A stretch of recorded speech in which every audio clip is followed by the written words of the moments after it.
Et salut à tous mes tubulistes, on se retrouve aujourd'hui pour une nouvelle vidéo et je vais vous montrer alors quelques gameplays que j'ai réalisés dans le top 200 membres. Donc j'ai fait un petit rush cet après-midi et j'ai fini sur un classement complètement excellent, hein, vraiment très content. Donc je vous le montrerai à la fin de la vidéo pour un petit peu de suspense hein, quand même. Et encore un changement du coup pour mon deck, le gang de gobelins qui remplace les archers, qui elles sont complètement pas du tout dans la méta, qui sont jouables finalement pour moi que dans les decks Archix. Et là le gang de gobelins fait vraiment plus le boulot, et ça m'a permis de monter vraiment plus facilement, hein. Donc alors je vous ai sélectionné deux gameplays fort intéressants qui méritent d'être vus. Donc une défaite et une victoire. Donc je vais vous montrer la défaite en premier. Et c'était contre ce joueur asiatique. Donc avec un profil vraiment excellent. Donc on va commencer sans plus tarder. C'était du PK mineur contrôle avec de la voleuse. Donc un deck ma foi assez basique pour du PK. Donc vous allez voir comment j'ai fait finalement pour essayer d'aller chercher les dégâts malgré les counters de son deck. Donc ici je savais pas du tout ce qu'il jouait, du coup j'ai fait comme d'habitude, j'ai joué ma méga gargouille fond de map. Voilà, lui il jouait un gang de gobelins, donc un gang de gobelins c'est jouable un peu partout, du coup on peut pas trop deviner d'abord le deck. Ici il enchaîne avec une voleuse, du coup on peut penser du spam bridge.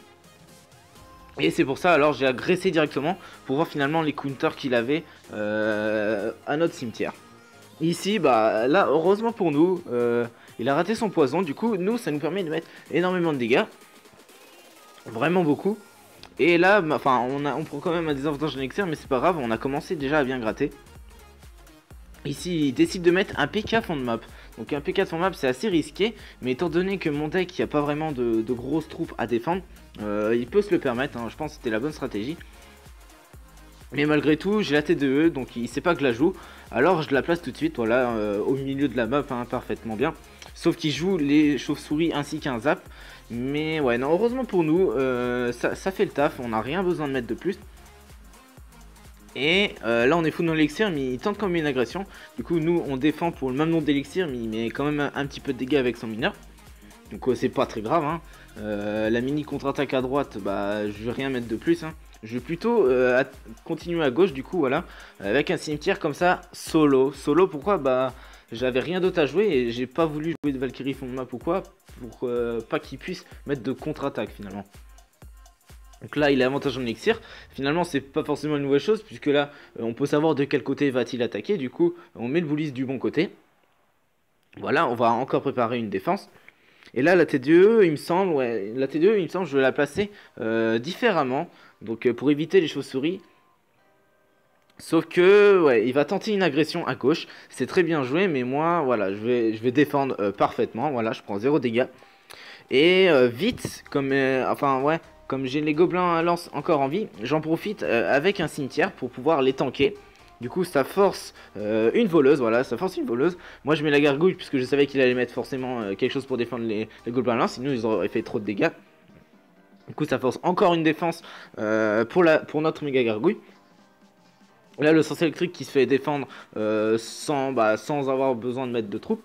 Du coup c'est cool. Là il tente encore un PK. Du coup moi j'en profite comme j'ai pas mal d'élixir. Une agression comme ça avec un bouliste. Un bouliste qui va pouvoir avoir du mal à se faire gérer, étant donné qu'il a, il a plus beaucoup de troupes terrestres. Du coup le bouliste qui prend le focus de la tour qui a 1000 PV, qui passe à 600 PV, qui passe à moins de 300. Et là malheureusement il pose son sol électrique. Et comme vous voyez, les gobelins à couteau ils font extrêmement mal. Ils font ça met très cher. Et il prend la tour vraiment très vite. Et j'ai pas eu le temps de réagir, j'ai un petit peu paniqué. Et il manquait un cimetière, donc c'était vraiment dommage. La game qui était fort intéressante, mais vous voyez que faut faire vraiment gaffe et pas trop, faut pas trop être pressé. Et là j'ai oublié de défendre et voilà ce que ça donne. J'aurais pris 41 trophées sur cette game, enfin non pas 41, je me trompe, plutôt 39 comme j'ai perdu 21, mais c'est pas grave, on s'est rattrapé sur les games que j'ai faites après. Et du coup je vous ai préparé, je vous ai sélectionné une autre game également intéressante qui était très tendue.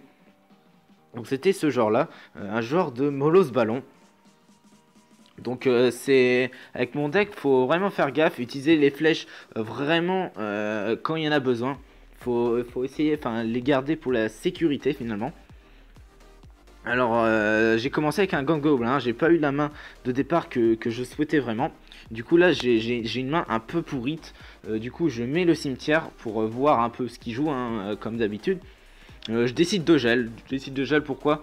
Parce que je me suis dit autant gratter un maximum dès le début hein, pour se mettre bien, hein, pour se mettre en confiance. Là, bah, comme je vous ai dit, les flèches, moi je les garde vraiment par sécurité si je joue une horde très agressive. Du coup, j'ai joué une Valkyrie, mais je prends quand même beaucoup de dégâts. Après, la Valkyrie, voilà, ouais, on va dépop la Tombstone, donc c'est une Valkyrie value, donc c'est cool pour nous. Mais il a tout de même l'avantage en élixir, du coup, comme il avait défendu avec ses troupes aériennes, elles se sont pas fait dépop par le cimetière. Ici, il sait pas que je joue à TDE, du coup, je l'ai un petit peu en mode surprise, là, il va rajouter un ballon derrière. Donc là, vous voyez que bah, j'ai sélectionné les flèches, mais je vais pas les jouer, je les garde vraiment, Pour le coup, j'aurais dû les jouer, hein, puisque là, vous voyez, il n'y a pas du tout d'heure de gargouille. Dans cette game-ci, j'ai pas forcément fait attention au nombre de cartes différentes qu'il avait jouées. Et du coup, voilà, ça m'a valu un coup de ballon. Donc nos deux tours qui sont à peu près du même nombre de points de vie, ça nous arrange pas trop, hein. On a un élixir d'avance, du coup je vais être obligé de jouer le premier.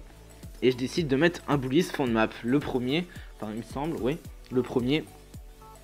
Donc qui va permettre de pouvoir tanker un petit peu les troupes aériennes et mettre un beau cimetière. Donc là la méga gargouille elle arrive, je vais mettre la mienne et malheureusement elle va passer devant le bullis. Du coup comme le bullis shoot les squelettes, mais c'est un peu dommage là, les gargouilles qui continuent de taper le bullis. Et le bullis qui meurt tout de suite avec la Valkyrie derrière, mais là bah, j'ai mis un cimetière quand même hein. Il va zapper trop tôt, du coup ça permet à mes squelettes de spawn encore et gratter énormément de dégâts. La tour qui descend à pratiquement 1000 points de vie, la nôtre qui est toujours à 2000, du coup on peut dire qu'elle est bah, quasiment, enfin elle a pas mal de vie, elle peut résister à quelques coups de ballon. Et là, vous voyez, il restait 30 secondes, même avec une agression mollos ballon de la part de notre adversaire, j'ai quand même mis un cimetière. Pourquoi? Bah, j'étais pas sûr de pouvoir défendre le ballon. Et aussi pourquoi bah, j'aurais pas eu le temps de mettre un cimetière après avoir raté ma défense ou pas. Donc j'aurais pas eu le temps de mettre un cimetière, du coup je l'ai mis tout de suite. Ça fait du coup un partout. Ici, j'ai voulu tenter un bulliste, j'ai voulu tenter de faire en sorte que le rocher rebondisse sur la tombstone, sauf que ça n'a pas marché malheureusement. Ici, je place le cimetière comme ça, pour forcer un petit peu le gang dans cet angle-là, et mettre un gel parfait. Voilà, le gel est parfait. La Valkyrie qui va pouvoir mettre ses gros DPS, et la tour qui descend à une vitesse exceptionnelle, et on la prend en un push finalement. Donc heureusement qu'on passe sur ce push, puisqu'il aurait accumulé quelques troupes, et il aurait mis sûrement un gros push derrière, quasiment indéfendable. Du coup, on prend la game là-dessus. Et c'est vachement cool, ça nous propulse donc après deux autres victoires, ça nous propulse donc à la 53e place mondiale. Mais actuellement vous voyez on est 72e mondial, forcément on descend, mais ça c'est quand même un classement exceptionnel, vraiment excellent. Et c'est pour ça je suis super content hein. Le gang de gobelins qui m'a permis de changer de deck, et donc c'est déjà plus plaisant et de monter vraiment plus facilement, donc c'est vachement cool. Donc j'espère que les gameplays vous ont plu. Moi je vous dis à demain, pourquoi? Parce qu'il y a le défi du fût à barre, donc je donnerai mon avis sur la carte, etc. hein. On fera le défi ensemble, c'est un défi 12 victoires, donc c'est cool. Et sur ce, n'hésitez pas à mettre un pouce bleu, moi ça me fait super plaisir. Et abonnez-vous si c'est pas déjà fait, moi je vous dis à la prochaine pour une nouvelle vidéo, salut!